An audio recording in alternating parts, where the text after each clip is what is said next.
السلام عليكم ورحمة الله وبركاته. للأسف الشديد المغامرة التونسية من وجهة نظري كده بتنتهي بعد الهزيمة أمام الفريق الاسترالي بهدف لا شيء.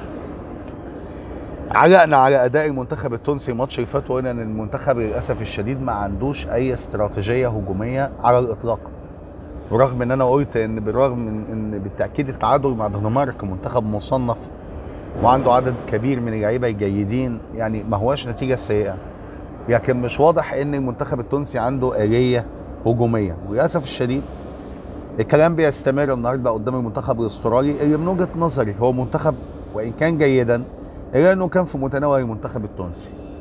مش في المتناول بمعنى أنه يسهل هزيمته، ولكن يسهل أن منتخب تونس يعمل قدامه مباراة جيدة. لكن بدون مبرر أنا شايف أن المدرب جلال القدري كالعادة نازل المباراة بتحفظ لا مبرر له، بيلعب بثلاث مدافعين ورا معهم 2 باكات، واللعيبه اللي في وسط الملعب معظمهم عندهم نزعه دفاعيه. محمد رجا لعيب عنده نزعه دفاعيه اكتر منها نزعه هجوميه. انيس سخيري برضو اظن ده باك، وعلي عيدوني برضو الناحيه الثانيه باك شمال بيلعب على علي معلول. مش فاهم برضو ايه المبرر ده. 3 مدافعين ورا، الثلاثه رغم كده برضو بيرتكبوا اخطاء ساذجه جدا، مش اخطاء في التمركز ولا اخطاء في استرداد الكوره، لا اخطاء في الباص والتمرير، وحاجه كانت سيئه جدا في الشوط الاول، يعني مؤسفه. من وجهه نظري يمسكني لعيب ما يلعبش وينج، هو يلعب 10 اكتر، يلعب بلاي ميكر اكتر، في تباعد في الخطوط. حتى لما كنا بنلعب دفاع ورا كان الدفاع رايح على نص الملعب، يعني الثلاثي الامامي السليتي وعصام الجبالي ومسكني واقفين عند خط النص، 11 لعيب تحت الكوره تحت خط النص.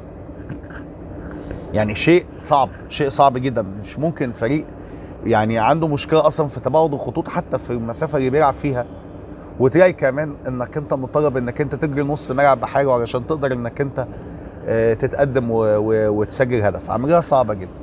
طبعا الفرقه دخل فيها هدف طبيعي جدا هيخش فيها هدف، مع الاخطاء مع عدم تحمل الضغط.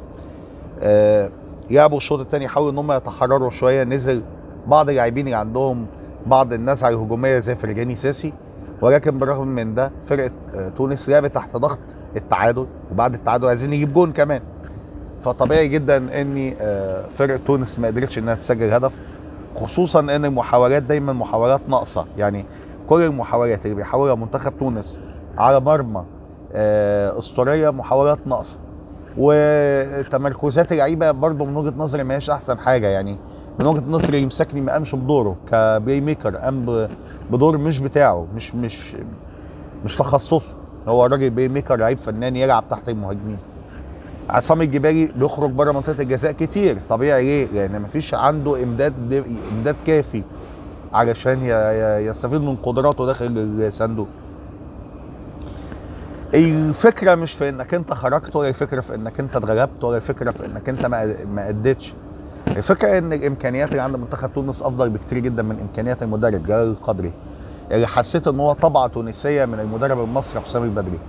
للاسف الشديد تونس بتخسر 4 سنين، يعني فرصه طبعا ان هي وصلت كاس العالم، تخسر 4 سنين تعب ومجهود ولعيبه كويسه مش وحشه بسبب مدرب ما عندوش اي قدر من الشجاعه. للاسف كنت اتمنى ان يبقى فيه قدر من الشجاعه، كنت اتمنى ان يبقى فيه قدر من المخاطره عند المدير الفني جلال القدري، ولكن واضح ان هو ما عندوش اي رغبه في ان هو يكسب. هو عايز يخرج بالتمثيل مشرف براحته.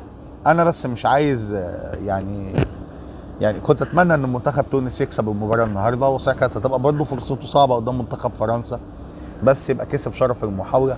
لكن الوضع مش حلو خالص، وانا كنت متفائل شويه لتونس قصاد استراليا ان هم يعدلوا الاوضاع، لكن من اول 10 دقائق في الماتش حسيت ان انا بتفرج على تكرار السيناريو بتاع ماتش مباراه الدنمارك. ومما لا شك فيه برضو ان الحكم ما كانش في افضل احواله في العاب كتير، ولكن برضو كان في بعض التدخلات الغير جيده من بعض اللاعبين في المنتخب التونسي. لكن بصفه عامه لا، الحكم كان ميال شويه ناحيه منتخب استراليا، وكان في العاب يعني مش عارف يعني انا شاكك فيها. لكن في كل الاحوال كل التوفيق لجميع المنتخبات العربيه، وان شاء الله منتخب تونس يرجع تاني كاس العالم ويأدي اداء جيد. وان شاء الله خير. السعوديه كمان شويه هتلعب، نتمنى ان شاء الله ان السعوديه تضمن الوصول بالفوز على منتخب بولندا. املنا كبير جدا في المنتخب السعودي انه يحقق نتيجه ايجابيه قدام المنتخب البولندي، او على الاقل يكرر اداؤه العالي قدام منتخب الارجنتين. الف شكر لحضراتكم، والسلام عليكم.